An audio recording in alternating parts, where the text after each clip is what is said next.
Tonight what we're going to be doing is dropping the gas tank on the Project Fox because for whatever reason I got in the car a couple days ago and it would not start. I thought it was out of gas, put gas in it, that wasn't the issue. I could hear the fuel pump run, but it didn't sound like it was priming. I'm just going to go ahead and drop the tank because I'm curious as to what pumps in it anyway.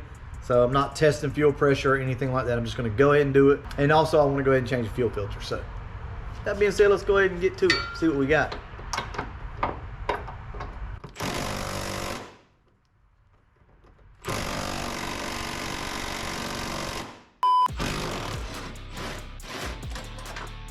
I don't know if you guys can see that, but there's proof that you lose torque in extensions if you didn't already know that.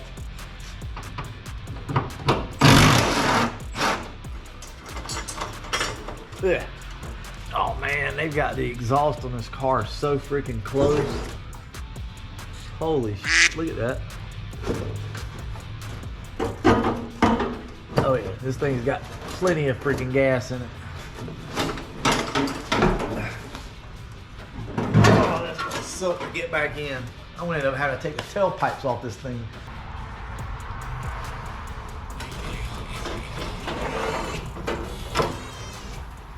Oh boy. Oh boy. Somebody has replaced the factory lines with, looks like high pressure fuel injection hose, I guess. So yeah, I think I have some stock lines somewhere. We'll pull this thing out, see what we got.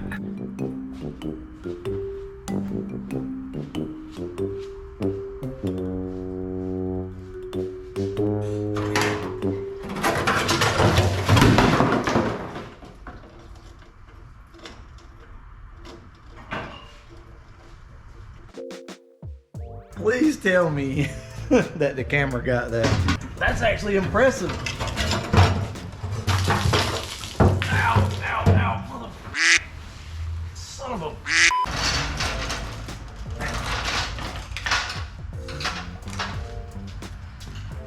Alright. There. Jesus. I mean, all you can do is laugh about it. I mean, what else are you gonna do? That's all you can do. Lord.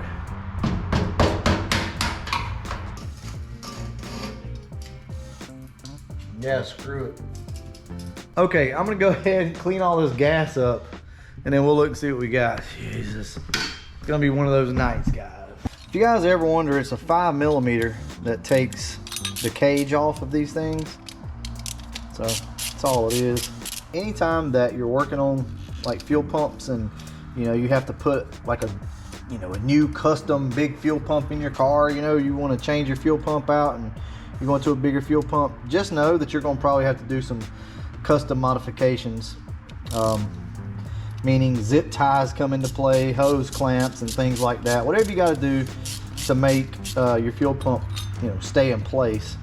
Trust me guys, we have all used some really weird stuff over the years to make this stuff work, but it's what you got to do. So like I said, there's probably nothing wrong with the old pump. It was probably just a clogged fuel filter if I'm being honest, but yeah, whatever. I wanted to see what was in it. So I'm not out that much if this isn't the problem. I mean, it only takes a minute to drop the tank, bad as I hate doing it. So we'll run the pump real quick. Pump sounds great. This actually sounds way better than the other pump. The other pump sounds like it's got rocks in it. So I think the pump's fine. So how about we just drop this thing down in the tank and see if it freaking pumps. I know I'm going about this completely backwards, but nah, I was curious. So since we've already got gas all over the floor anyway, well, it's clean now. Why don't we go ahead and try to prime this thing and see what happens.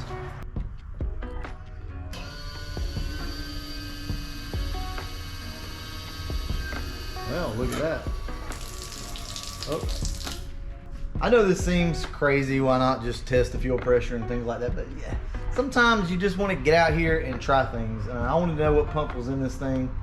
That seems a little weak if you ask me, but I say we go ahead and change this fuel filter out and get this thing stuck back in here and see if that's the issue or not. All right, let's go ahead and see what comes out of this thing. Ooh.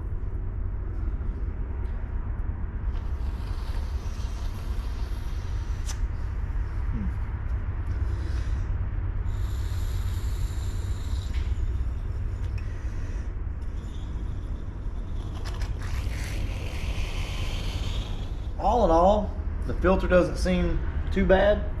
I've definitely seen worse. I think we may have found the problem. If you listen, I think it's broken loose on the inside. Yeah, so maybe that's the problem. I guess it wouldn't hurt just to go ahead, throw this thing back on and hook the lines up and see if the car will start. We don't have to put the tank all the way back in the car. So let's go ahead and try that.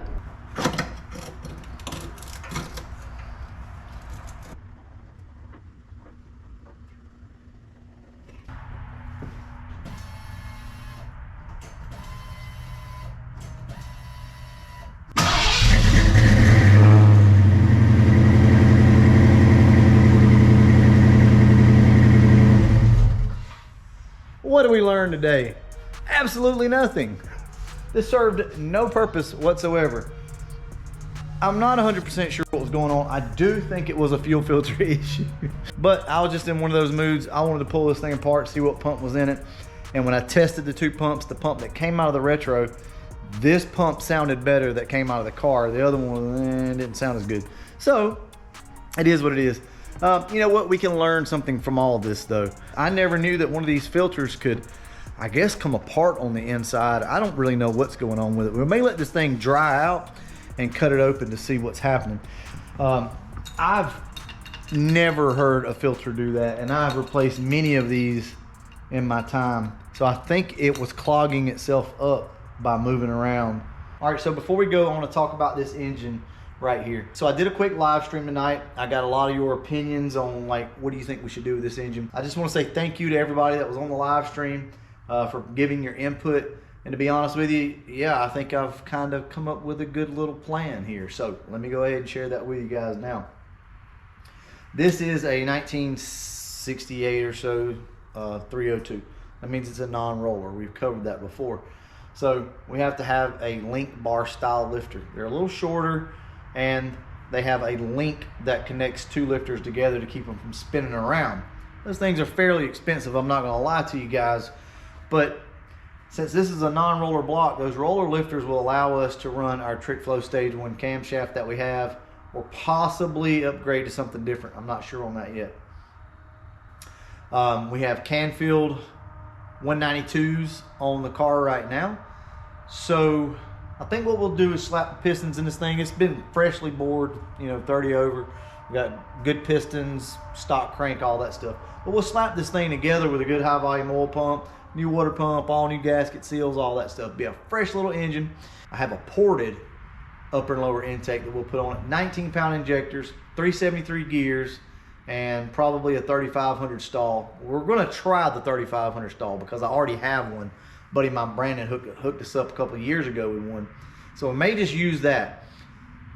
For those of you that didn't catch the live stream, I don't want a rowdy street car. That is not what I want to do with this thing.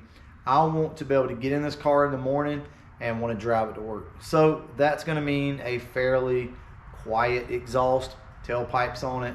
The TrickFlow Stage 1 is not a big cam. I mean, it's not going to sound crazy. I want the car to have some balls. You know, don't get me wrong, everybody likes more power. The sad part is with these push rod 302s, to get more power typically is going to require a bigger cam, loud exhaust, all this custom stuff, right? It's not like the Coyotes. I will admit that the Coyotes are far superior when it comes to making power and still being very drivable and more tame, more quiet. Although everybody runs a super loud Borla attack exhaust and everything else they can get on a Coyote, it seems like. It doesn't have to be that way. So I want this thing to have AC, automatic, and just be a nice car that I want to get in and drive. I'll give you guys a good example of what I'm talking about. My truck is not fun to drive. It actually runs pretty good, but it's not thrilling to drive, right? But every morning I get up, that's the vehicle I choose to go to work in. And why is that? Well, because it's comfortable, it's reliable, it's not loud. When you're leaving the house at 5 o'clock in the morning, it's still dark outside, you really don't want to hear anything rowdy. So that's kind of the mindset. Now, at some point later on, we may do another supercharger setup with this car and an AOD. So that might be coming in the next, I don't know, year. It'll be next year probably if we ever do that. This video made no sense. Everybody's gonna be like, what the hell? I don't know why I did it. I'm gonna be honest with you. I just did it. It is what it is. Sometimes you gotta throw caution to the wind and get after some shit. Whatever, the car is running. I'll finish it up tomorrow, and I gotta get back on some body work on this thing. All right, well, look, I'm gonna go ahead and wrap this video up. And as always, thanks for watching.